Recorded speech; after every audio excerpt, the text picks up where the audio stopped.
What's up, people? I'm Shaggy, the Opinionated Hippie, and this is part 4 of my reviewing and ranking Can live albums. I'm starting with the series that they recently started, the Live In, and this is the 4th one they've released, which came out about a month and a half ago. Live in Paris, 1973. Let's just cut straight to the chase or the climax or the conclusion. This might be the greatest improvisational live music album ever released. I mean, yeah, can we have that argument? It's ridiculous.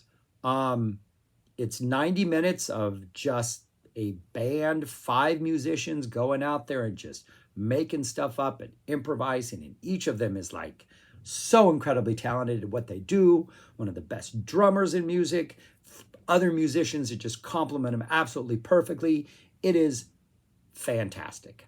It is 5 tracks. I guess you could call 3 of them actual songs, because for the first time in this series, while in other live performances that they've done during improvs, they'll drop into like a Dizzy Dizzy jam or a Vitamin C jam or a Bel Air type vibe, other songs. This one actually has what feels like 3 songs. They're like, hey, let's play this. And while it doesn't, neither of them, there were 3 of them, sound like what you would find on the album. Like they always have like improv lead-ins, they're jamming the crazy out of them. They're recognizable as the songs. So 5 tracks. Track 2, One More Night. We get a full-on One More Night with just crazy jams.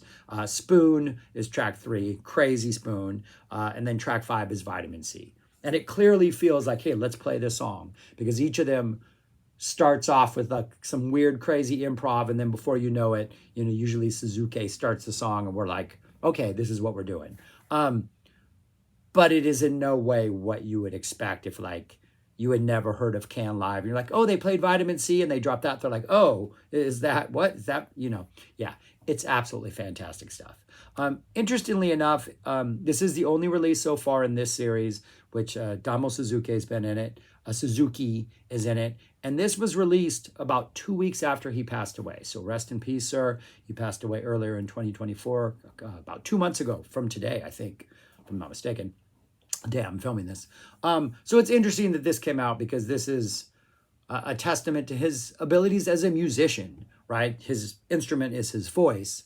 But whether he's singing lyrics to songs we know or just kind of improvising on the spot, jumping in at exactly the right times when you need him to, he's a little buried in the mix.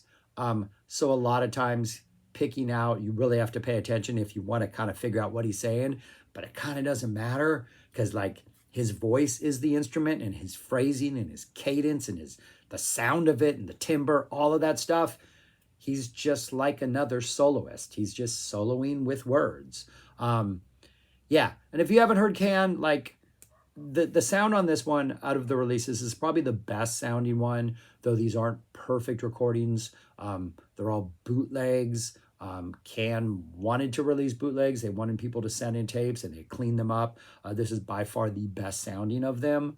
I would say probably the drum and the guitar come through the best. Suzuki's bass is always right there. The keyboardist, I wish, was more in the mix, because some of the stuff he's doing just sounds fantastic. And Suzuki's a little buried. So again, the clarity of what he's saying is lost, but when he's saying it, he's saying something. It's awesome. Yeah, it's just it's absolutely a must hear if you're a fan of improv music, of jam band music, of anything in which musicians are taking risks. 5 tracks. First one is a 36-minute exploration of improv music. This one track is longer than the entire previous release.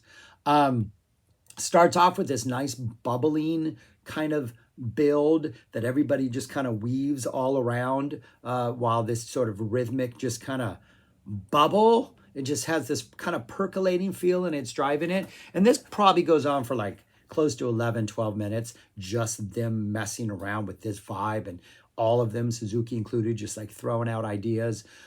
We get like a shift in tempo and direction around 12 and a half minutes, a lot more of like a rhythmic staccato type vibe. And this kind of goes for another 6 or 7 minutes. We start to simmer things down around the 19-minute mark, but we're getting weird and funky and not going like spacey, just kind of slowing things down and kind of reassessing where we want to go for essentially the second half of the song at this point.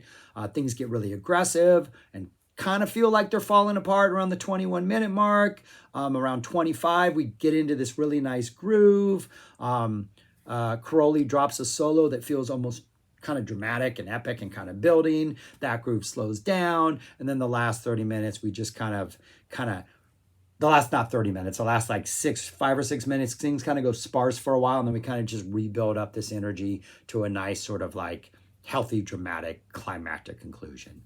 36 minutes of just absolute brilliance. Like putting it into words is pointless and stupid, but you have to try to convince people to go listen to it because it is absolutely fantastic. And there are just, even for like the first 12 minutes, which is kind of the same groove, there is so much going on, and sometimes it gets louder and quieter, and it's like this, it's not necessarily it's like, I don't know what it is. It's this weird wave that goes up and down and sideways, and it's absolutely fantastic. And you have to experience it and hear it yourself to truly get it. But if you have, and you are familiar with Can, this is ridiculously good. Track 2 is One More Night. We're getting slinky, smoldering, intense, kind of getting a little more just like that before One More Night drops in. This is a very weird, spirally, very psyche version of this. Suzuki's bass is crazy on this. A lot of really nice interplay between the musicians. It seems has this like kind of elasticy funk groove to it. Yeah, just absolutely amazing. Just ridiculous. Track 3 is when they do Spoon. It starts off a little like watery, drippy, where it seems like everybody's coming in with ideas before like the groove sort of gets us right into Spoon. We kind of just, as Spoon goes along, it seems like everything, like the rhythm's starting to tighten up and everybody's just like coalescing around like the bass playing. Then around 7.5, 8 minutes in, about halfway through the track, the pace starts to accelerate. It gets more crazy. We kind of lose the Spoon energy for a while and things get more jammy like that. Building. Caroli just starts going off. We get this really kind of messy, crazy, awesome psych ending. 16 minutes of Spoon. Track 4 starts off with Schmidt and Crowley kind of just soloing ideas and going at it. This like really hypnotic sort of bass motif kind of comes in. This one has kind of a tense vibe to it, and it seems like Crowley's like rushing forward and kind of pulling back, and it seems to be this like weird, almost like swaying groovy type vibe that's going off in this. And then it just kind of keeps getting heavier and heavier as it goes, as if like the pressure from all the instruments are just like compressing things, but it's still like driving forward. And this is like a 15-minute jam, and probably the last 4.5, 5 minutes, things are just getting like crazy, frantic, whirlwind, chaotic, just absolute Godzilla beast mode, just destroying it up. Just like the sort of like, if in a concert, like this is the end of the main set, and then we have an encore, which is kind of, I'm assuming track 5, I don't know if track 5 was an encore, but it feels like an encore. But this is the culmination, the last 5 minutes of track 4 of everything that's gone on in the first like hour and 10 minutes. And it's just like erupting and going crazy. Thrilling. And then the final track is Vitamin C. They start off really chilling, laid back, and next thing you know, we're right in the middle of Vitamin C.